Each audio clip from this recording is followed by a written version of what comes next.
Hello, everybody. Cinephile Mike is here, and it is day 38 of Award Season Review Season 3. 97 reviews coming at you in 97 days, covering many of the films in contention for awards this season.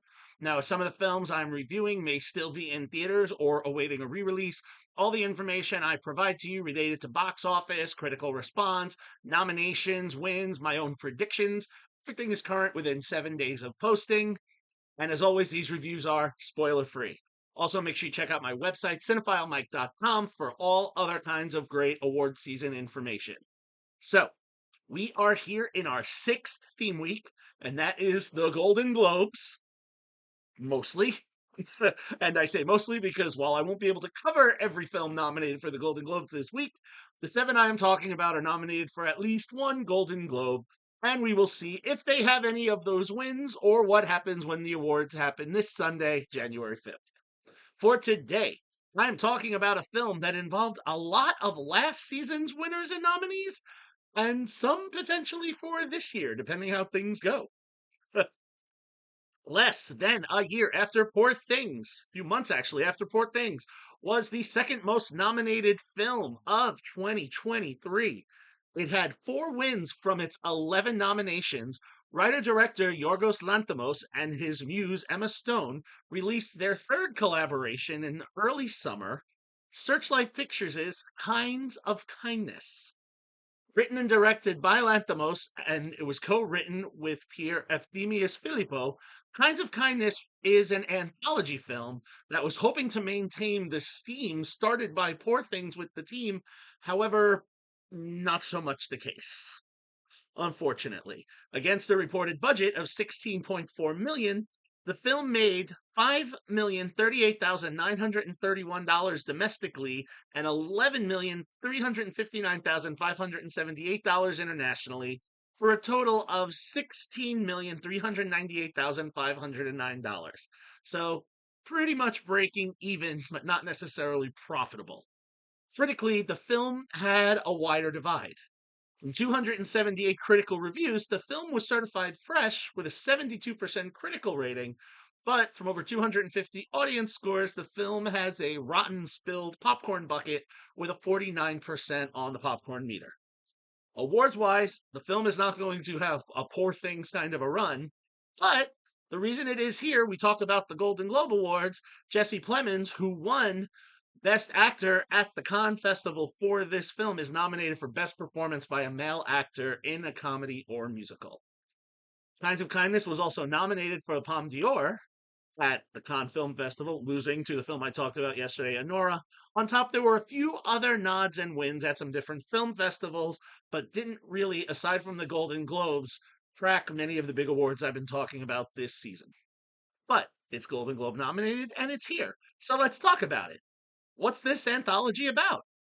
Well, if you saw the trailer, right over the opening of the Searchlight Pictures logo, we hear Annie Lennox sing that classic song, "Some of them want to use you. Some of them want to get used by you. Some of them want to abuse you. Some of them want to be abused." The perfect framing for not just one movie, but the 3 short films we get here. Kinds of Kindness gives us 3 short films featuring RMF, played by Yorgos Stephanakos, who, for want of spoilers, I will not reference again in this summary, but he is a character in all 3 films, which also features the same cast in different roles in each films, with that lyric from Sweet Dreams Are Made of This being the best through line.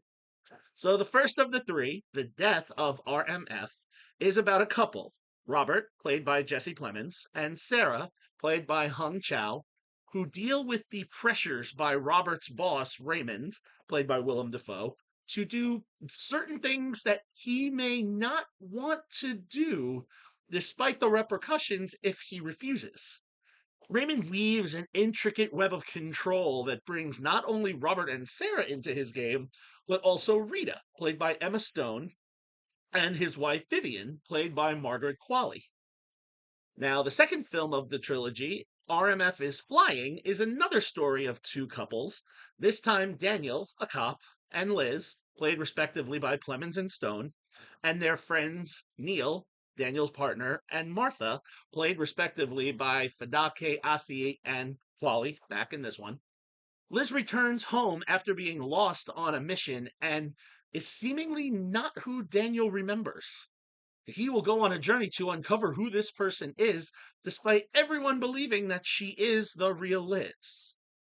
And finally, we have the third film, RMF Eats a Sandwich, in which Emily and Andrew, played respectively by Stone and Plemons, who are on a mission for their cult, led by Omi and Akka, played respectively by Defoe and Chow, to find an individual with the ability to bring people back from the dead. Now, this will only be complicated when the rules of the cult are not necessarily followed by all involved. So, given that these are shorts, it's difficult to say too much more without spoiling the content of the films. However, with the first two running at about 50 minutes each and the third one at a little over an hour, each one is able to tell a distinctive narrative with a beginning, a middle, and an end. Even if you wonder about what happens at the completion of each.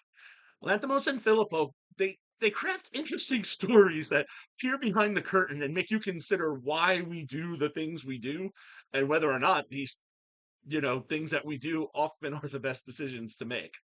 I would say while this is a comedy, this is more of a dark comedy with a lot of uncomfortable laughs and some moments of shock. And I have to say, the cast playing different roles in each films, they give these really unique presences so that they can delineate each one from the next.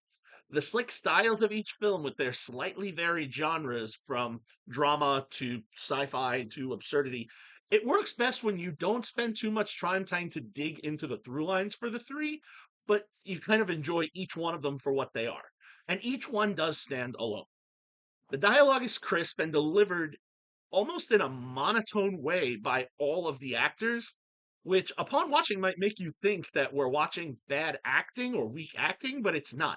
It's the style that works for the tales that we're watching, which is a testament to the performances by this very, game ensemble. And even though a lot of them repeat in multiple films, Stone and Plemons are the standouts, with Defoe running a close second.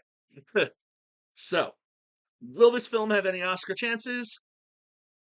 I don't think so. Clemens is enjoyable to watch, and between the roles he plays in these films and his appearance in Civil War, which I discussed a couple of weeks ago, 2024 gave us a nice range of roles and activities for him to see. But given, while he is nominated for the Globe, there are 12 lead male performances being recognized at the Globes, 6 in drama, 6 in comedy or musical. There's only 5 Oscar slots. I don't think there's enough for Clemens here to grab one of those. Also, while an interesting screenplay or screenplays, I don't know if there's enough here to enter the screenwriting category this year. So the recognition that the film has received thus far from the Golden Globes and the few awards shows and festivals, I think is where this is going to end. However, Lanthimos does continue to show he has a very interesting voice to put forward. All in all, Kinds of Kindness is a fascinating view into the inner psyche about control, those who have it, those who don't, and what we do to gain it or succumb to that of others. And as a result, this clever anthology, I actually give this one 4 stars. I had originally kind of was leaning into a 3, but it is a 4 star because I have to say the third film, looked at separately, is a strong 5 star, the third one. So when you blend it with the other two, not bad. If I were to rank them from best to worst, I would say third film, RMF Eats a Sandwich is the strongest of the three, with the first one coming in second and the third one, the one in the middle being last. Okay, I think you all followed that with me.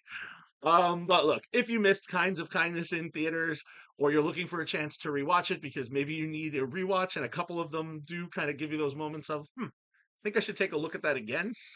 The film is currently, as of this posting, streaming exclusively on Hulu.